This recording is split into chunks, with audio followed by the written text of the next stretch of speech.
Hello! We're gonna do something a little bit different today. It's always funny to do a freeze frame in the middle of a video. Um, this is the preview panel from MagicCon Chicago, and I wanted to talk about the epilogue set that did not get made. We've only seen 2 cards from it so far, but still I'm finding this saga a little bit fascinating. All right, so there's going to be Beyond boosters for the Assassin's Creed, Universes Beyond thing. And that's going to be a 100-card set. This one is currently slated for being a 40-card set, but it's going to be wrapped into the play boosters and maybe also the collector boosters of Outlaws at Thunder Junction. Let's just hear it from the horse's mouth to start with. That Oko and his crew of bad guys are here to commit a heist, the greatest heist the multiverse has ever seen. The heist involves the vault at the center of Thunder Junction, an ancient treasure trove locked away at the center of the plane that no one up till now has been able to open. And inside that treasure trove are some pretty sweet things. Yeah, so of course we're gonna let you all break into the vault. Now, if you watched Weekly MTG a couple weeks ago, we talked about epilogue boosters and how... We are going to touch on that video a little bit as well, only about a minute or so's worth of it. Maybe a minute and a half. But there's a little interesting tidbit in that video that I wanted to focus on. We'll get to that in a second. We had done that with Aftermath and then decided to move away from it and taken those epilogue cards and put them into Outlaws of Thunder Junction. So this is what we're calling the Vault. You'll also see it called the Big Score, which is the name of the mini set of cards. They're going to have their own 3-letter code, which is big, which is great. And these are going to show up essentially in the slot where the list is.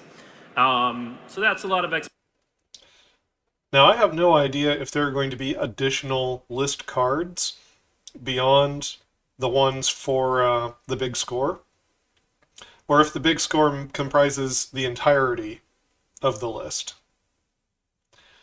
That remains to be seen. There have been no details on that. But if there are additional cards on the list, it could make getting a hold of these cards very difficult.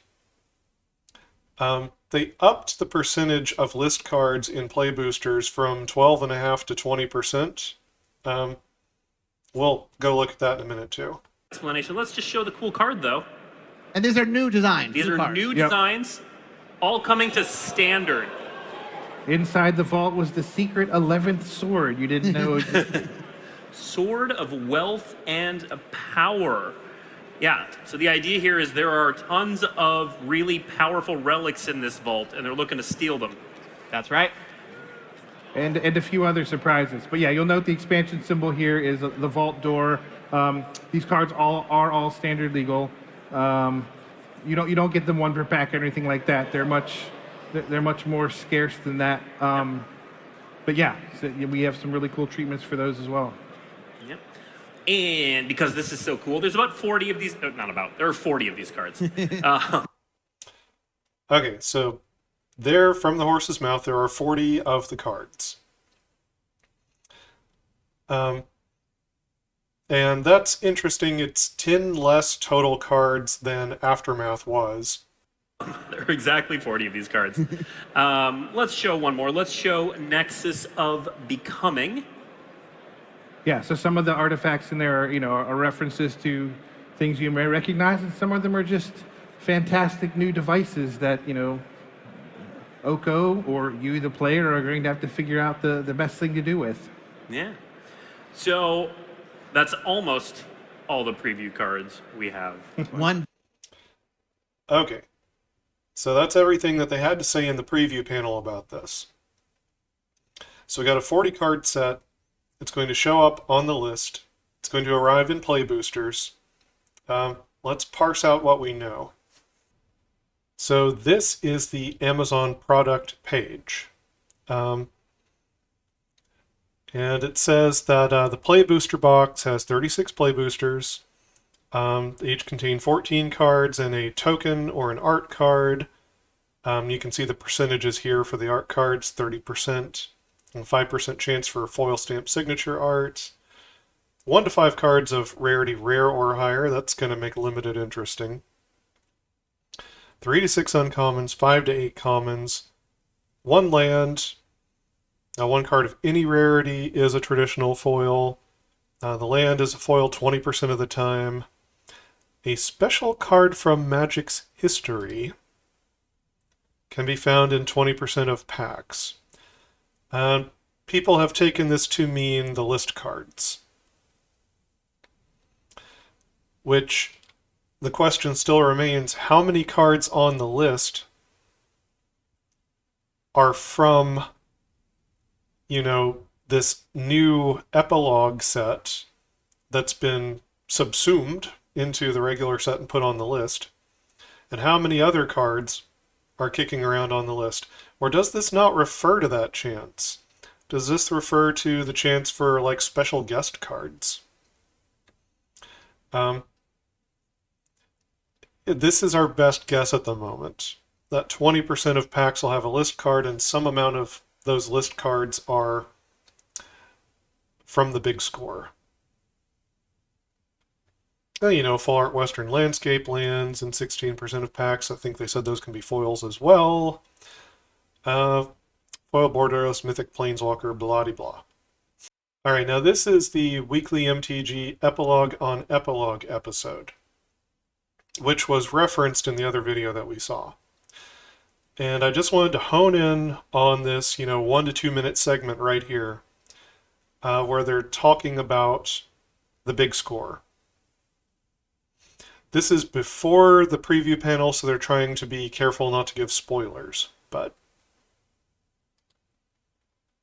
Yeah, so Thunder Junction was constructed as a set to have an epilogue. We were really bullish on the idea of epilogues are a good way to include more story content about Magic in a format that doesn't necessarily have to be draftable. We were just putting the finishing touches on that when March of the Machines and the Aftermath released. And we realized that we ought to not do epilogue boosters in exactly the same way as we had done March of the Machines, which is what we had been planning to do. Okay, so he said in exactly the same way as March of the Machines. Now, how exact does he mean? So let's go take a look for a second at details about Aftermath. Aftermath was 50 cards. It had 15 uncommons, 25 rares, and 10 mythic rares. It came in 5-card epilogue boosters. And the epilogue boosters had a foil slot that was sort of a wild card. It had the booster fund treatment of the alternate art, which was also a wild card slot. So those were the ones where you could get extra rares or mythics in the pack. And then there was just the regular rare or mythic slot. And that's how an Aftermath booster was structured. Now, what we're looking at for this new set is they've already revealed that there are going to be 30 mythic rares in the big score, and 10 other cards of unknown rarity. I find it very likely that the other 10 cards are going to be flagged as rares, since they're coming out of this vault. And it's supposed to have a very high power level and complexity, I would assume, so I would guess that the other 10 cards are rares. They could throw a curveball and do something like 5 rares and 5 uncommons or some other weird breakdown. They already talked about that they didn't want to do commons in the epilogue boosters. That's an odd breakdown, right? For as weird as Aftermath was, it only had 10 mythic rares. And now we're looking at a 40 card set that's going to have 30 mythic rares. All right, let's hear some more. What we did was we rolled the content of what was going to be the Thunder Junction epilogue, which is complicated to explain without all the rest of the context of that. But broadly, that content has been included into just regular Thunder Junction packs. Okay. So when you open Thunder Junction play boosters, you will have an opportunity to open cards from what would have been the Thunder Junction epilogue, but now those cards are just in the main set. Okay, so we took what would have been an epilogue booster and just put all those cards in the main set. Yeah, a little stuff got left on the cutting room floor, but by and large, that content is its own separate card set within the OTJ. Some stuff got left on the cutting room floor. That's the interesting bit that I wanted to focus in on here. So the 40 cards we're going to see don't represent the entirety of what it was going to be originally. They just blatantly told us as much. It was going to be bigger. There were going to be more than these 40 cards. How many more? Is anyone's guess. Maybe it was a 50 card set. Maybe it was a 60 card set. Maybe it was a 75 card set. Now it's 40. So this leaves me with some questions about what we've lost and what we've gained. So were some of the cards not mythic rare before? This is one of my questions. Did some things get rarity shifted from rare or even uncommon to move up in rarity in order to, put more polish on this set with this, like weird kind of booster fun slot that they now occupy? It's more exciting to have things that are mythic rares or rares that you open. So that's one question I have is, did some things get rarity shifted? Another question is, how many cards did we lose? How many cards are we just never going to see now that got left on the cutting room floor, as they say, that would have been standard legal? Where we don't know. Maybe those will show up in a future set somewhere. Maybe they're gone into the ether. And how difficult is it going to be to get these cards now? I feel like if they had released the big score as originally intended, as an epilogue booster product, it would not have been that hard to get a hold of the cards. Just with the way that Aftermath was distributed, it's a reasonably difficult thing to get a hold of, like the mythic rares. But for the most part, Aftermath cards were not too hard to get a hold of. And of course, the set ended up tanking and becoming cheap. If the same thing had happened here, then maybe we would have been able to get a hold of a bunch of these things on the cheap as well. And that would have been kind of cool. You could say, well, Wizards learned their lesson. And so they wisely chose not to make this epilogue set. But I don't know if that's the takeaway here. Maybe they're once bitten, twice shy. They got cold feet. And maybe they should have forged ahead and made the big score with its own epilogue boosters. Maybe an all-artifact set like this would have been extremely popular. Maybe people would have loved that. People love artifacts. They go into every color of deck. They're as splashable as can be. So it seems like this theme for a set would have been so much more popular than Aftermath was. Aftermath was kind of weirdly implemented, had a ton of commander card designs and really niche, narrow commander card designs. I went over this in my Aftermath video. I'll leave a link to it in the description. So Aftermath, it was full of multicolor cards, which, if they don't already have an existing archetype, don't slot easily into existing decks. Artifact set is a completely different beast. I feel like they maybe gave up when they shouldn't have. They threw in the towel when they should have stayed the course and tried it. Now they're still going to try it with the Beyond boosters.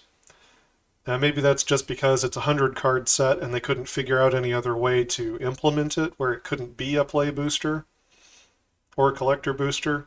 They just said, well, we're going to make this Beyond booster, add a couple more cards and hope that works. But I think to really test the Epilogue booster, you need multiple data points. If they really thought this could have been a successful thing for Magic, I think an artifact set would have been an ideal time to test it. And I'm guessing that the powers that be from on high at Hasbro looked at their marketing data for Aftermath and they just told them point blank that we are pulling the plug on this product, that you cannot make it in an epilogue form. If you want to salvage it, you need to use the cards in some other way. That's my guess. Because I think this would have stood a good chance of being a popular epilogue product. And I would have been pretty pleased to get a hold of it in this form. Just this artifact set full of all this neat card design, raw power. Maybe it's not that much raw power, but still I love artifacts, whether they're good or not. So I would have looked forward to getting a hold of the big score. And now the only way we can get a hold of it is through this random chance, where I don't know what other card slots are going to be competing with it in order to get these cards. And maybe that's going to mean that they're exceptionally rare and very hard to get. And that's kind of sad. And I think I would have much preferred if they had made the big score and we just see where the chips fall. See what happens, see if it was popular. And I think if this artifact set had flopped, then that would have been a strong enough data point to say, okay, epilogue boosters do not work. But if they had put this one out and it succeeded, then I think the question of whether epilogue boosters could have been a thing would have still been maybe an open question. Maybe as long as it's implemented well, it's what people are, curious about or what they want, that epilogue boosters could sell. So the big score is the set we kind of didn't get. We're still sort of getting it, but it's been reduced. It's been chopped down to 40 cards out of I don't know how many. And now we'll have to see how difficult it is to get a hold of them. So I, for one, am sorry that they didn't move forward with this experiment. What do you think? Sound off in the comments. Anyway, please like and subscribe. Check out the other videos on my channel. It helps out a lot. And until next time, never stop honing your critical thinking and empathy.